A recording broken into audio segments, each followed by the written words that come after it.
स्वागत है दोस्तों। आज हम सभी हिंदी साहित्य के समकालीन रचनाकारों पर आधारित महत्वपूर्ण प्रश्नों का यहाँ पर अध्ययन करेंगे। वस्तुनिष्ठ प्रकार के सारे प्रश्न होंगे और सभी प्रतियोगी परीक्षाओं में बहुत महत्वपूर्ण हैं। तो देखते हैं पहला प्रश्न।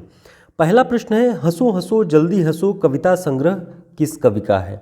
ठीक है, इसका ऑप्शन है सर्वेश्वर दयाल सक्सेना, रघुवीर सहाय, कुंवर नारायण, राजकमल चौधरी। तो ये कविता संग्रह किस कवि का है? तो आपको ध्यान रखना है ये कविता संग्रह रघुवीर सहाय जी का है। हंसो हंसो जल्दी हंसो। अब इसके विषय में कुछ महत्वपूर्ण बातें यहाँ पर देख लेते हैं जो कि बहुत महत्वपूर्ण हैं। एक प्रश्न के बहाने कई सारे प्रश्न आपके तैयार हो जाएंगे। ध्यान रखना है कि ये दूसरा सप्तक के कवि रहे हैं। रघुवीर सहाय दूसरा सप्तक के कवि हैं और दूसरा सप्तक का समय है 1951। रघुवीर सहाय का जन्मवर्ष आपको ध्यान रखना है 1929। 1929 से 1990 तक इनका प्रकाशन वर्ष है। इनके प्रमुख रचनाओं के विषय में अगर बात करें तो इनकी जो प्रमुख रचनाएं हैं, काव्य संग्रह पहला है सीढ़ियों पर धूप में। ध्यान रखना है सीढ़ियों पर धूप में 1960 में प्रकाशित इनका प्रथम काव्य संग्रह है। दूसरा अगर देखिए आत्महत्या के विरुद्ध, आत्महत्या के विरुद्ध इनका जो दूसरा काव्य संग्रह है 1967 में 67, 7 वर्षों के अंतराल पर। अगला है हंसो हंसो जल्दी हंसो, ये 1975 ईस्वी में इनका प्रकाशित काव्य संग्रह है। उसके आगे लोग भूल गए हैं 1982 में, कुछ पते कुछ चिट्ठियाँ 1989 ईस्वी में। तो इतनी महत्वपूर्ण बातें आपको रघुवीर सहाय के विषय में एक जगह मिल जा रही हैं, तो आप इन्हें एक जगह नोट डाउन कर लें। बहुत महत्वपूर्ण सारे के सारे पॉइंट्स हैं। देखते हैं सर्वेश्वर दयाल सक्सेना का जन्म वर्ष क्या है। अगला प्रश्न है हमारा, ऑप्शन है 1944, 1929, 1927, 1951। तो इसका सही उत्तर क्या होगा? ध्यान रखना है 1927 ईस्वी इसका सही उत्तर है। सर्वेश्वर दयाल सक्सेना का जन्म वर्ष 1927 है। 1929 में हमने देखा रघुवीर सहाय जी का।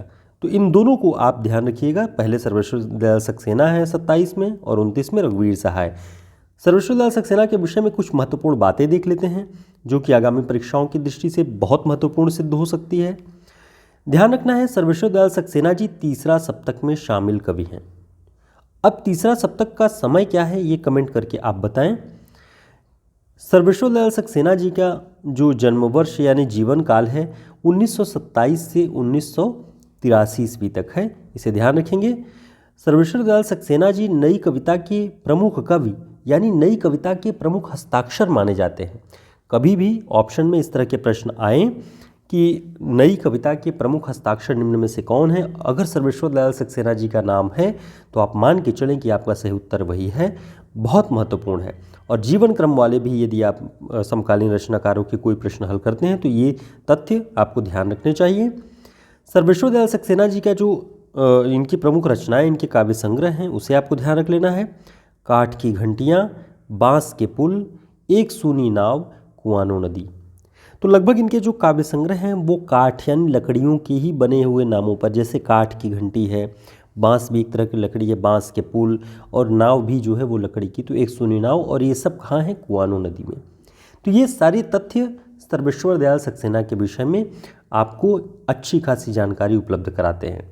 ठीक है साथियों, इस तरह के सभी प्रश्न आपको हमारे हिंदी साहित्य के शॉर्ट नोट्स में मिल जाएंगे जो कि आगामी सभी प्रतियोगी परीक्षाओं के लिए वन लाइनर और 1000 महत्वपूर्ण व्याख्यात्मक प्रश्नों का संग्रह लेकर के मौजूद है। तो आप हमारे व्हाट्सएप नंबर पर संपर्क करके इस नोट्स को ऑर्डर कर सकते हैं। सभी प्रतियोगी परीक्षाओं के लिए बहुत उपयोगी है, चाहे ये MRS हो, राजस्थान असिस्टेंट प्रोफेसर की परीक्षा हो या फिर UGC नेट का।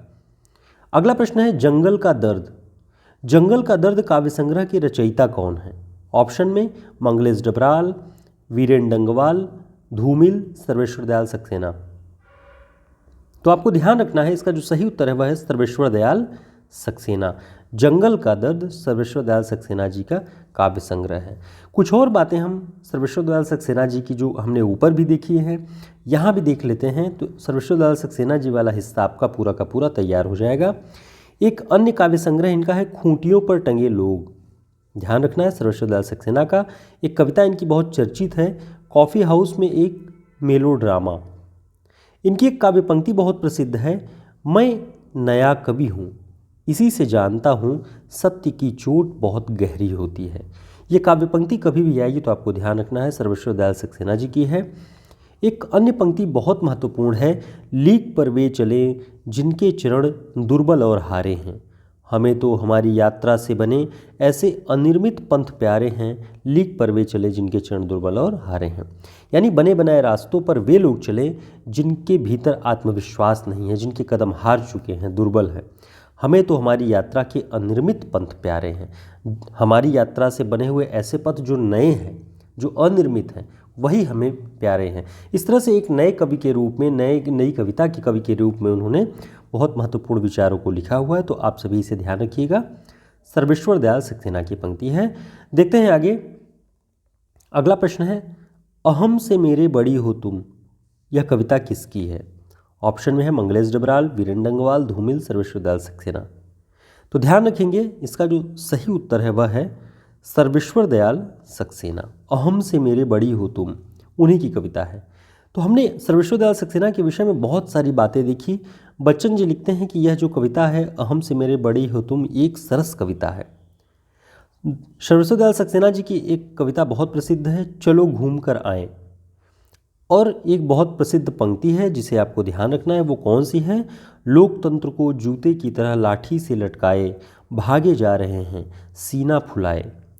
तो ये हमने यहाँ पे सर्वेश्वर दयाल सक्सेना जी से जुड़े हुए महत्वपूर्ण काव्य संग्रहों के विषय में देखा, उनकी महत्वपूर्ण पंक्तियों के विषय में देखा, उनके जन्मवर्ष के विषय में देखा।